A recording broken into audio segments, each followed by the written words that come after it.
En 1835, le Parti patriote envoie ses 92 résolutions en Angleterre. La métropole lui répond avec les 10 résolutions de Russell, qui se résument à un mot: non. Portrait des rébellions qui ont suivi.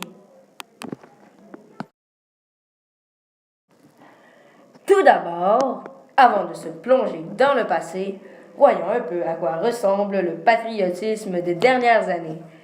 La cause souverainiste notamment est celle qui a fait le plus parler depuis les 30 dernières années.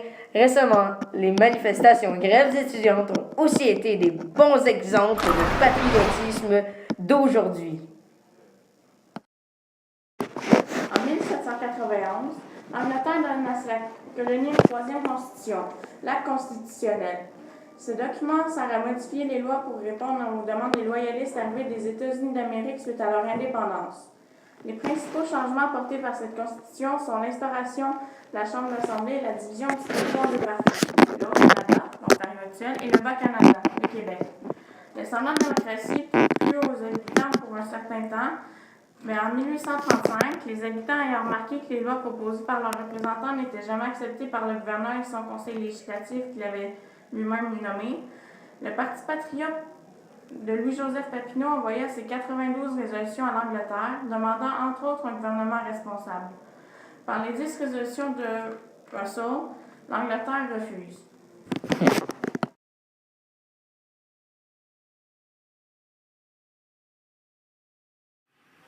Nous avons fait entendre notre voix et ils ont fait les sourds. C'est un manque de respect inacceptable. Ils nous ont ignorés comme si nous n'étions rien. Nous méritons plus et ils nous doivent plus. Ouais!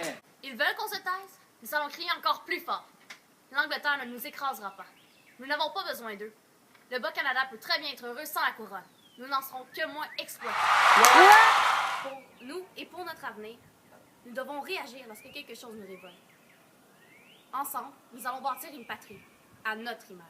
À cette heure, l'Angleterre va arrêter de nous traiter comme ça. Ouais! Il a bien raison, Papineau. Puis même que mon petit gars va aller se battre avec eux. Il est bien courageux, mon petit gars. Les Anglais, il va falloir qu'ils s'attachent bien leur tuque. Ça va brasser fort. Ils sont allés bien trop loin cette fois-ci. Je suis d'accord. Ici, ça va pas pantoute. Quand ça va être au pouvoir, ça va être bien mieux. Les patriotes, contrairement aux Anglais, étaient peu équipés. Leurs balles étaient des cuillères que les femmes avaient faites fondre. Ils formaient plus une milice qu'une armée.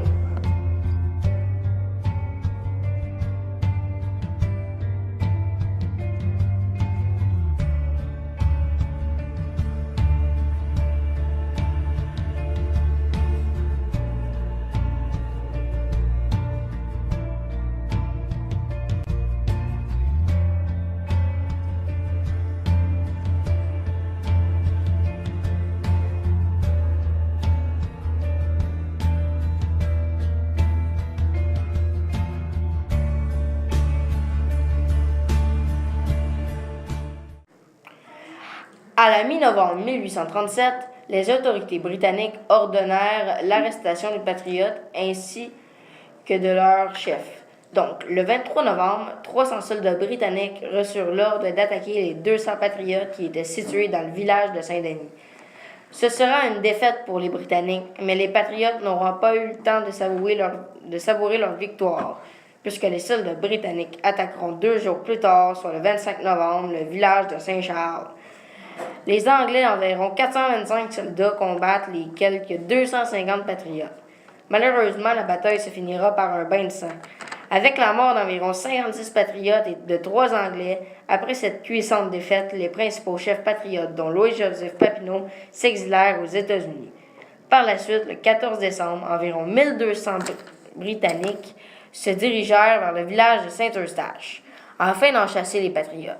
Ceux-ci n'avaient aucune chance puisqu'ils n'étaient que 200.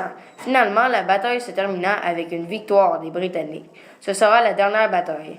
Celles-ci auront causé environ 32 morts et 47 blessés du côté anglais et 73 morts et 1600 blessés ou capturés du côté des patriotes. Ils tenteront par la suite de revenir depuis les États-Unis en 1838, mais sans succès. Les causes de la défaite des Patriotes sont très nombreuses. Tout d'abord, ils étaient beaucoup moins nombreux que les soldats anglais. De plus, les Britanniques étaient beaucoup mieux armés et ils possédaient des armes à la fine pointe de la technologie de l'époque. Par contre, la puissance de l'armée anglaise n'était pas la seule raison de la défaite. Le clergé, très puissant à l'époque, avait découragé les Patriotes à aller se battre. L'évêque de Montréal de l'époque, Jean-Jacques Lartigue, a notamment pris le parti des autorités britanniques en prônant l'obéissance civile. Découragés, les habitants du Bas-Canada n'osaient pas aller se battre de peur d'être excommuniés et d'aller en enfer. Finalement, la très grande puissance de l'armée anglaise et la prise de position de l'Église catholique qui avait préféré soutenir les autorités britanniques ont mené à l'échec de la rébellion de 1837-1838.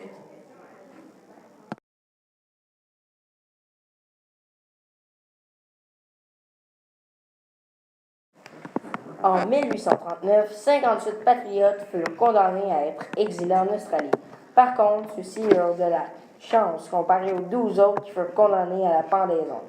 Ainsi, ils seront exécutés entre le 20 décembre 1838 et le 19 janvier 1839, à la prison du Pied-du-Courant, à Montréal, sous le regard d'une très nombreuse foule venue assister à ce triste spectacle.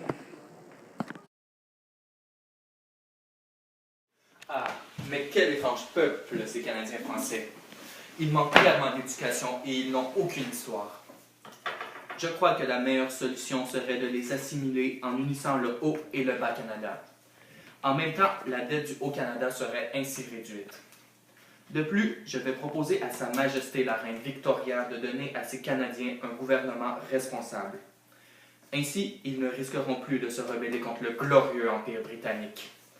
Voilà, je crois que je suis prêt à commencer mon rapport. Après la rébellion, Lord Durham fut envoyé par la couronne afin d'enquêter sur les causes et de proposer des solutions pour empêcher une seconde révolte.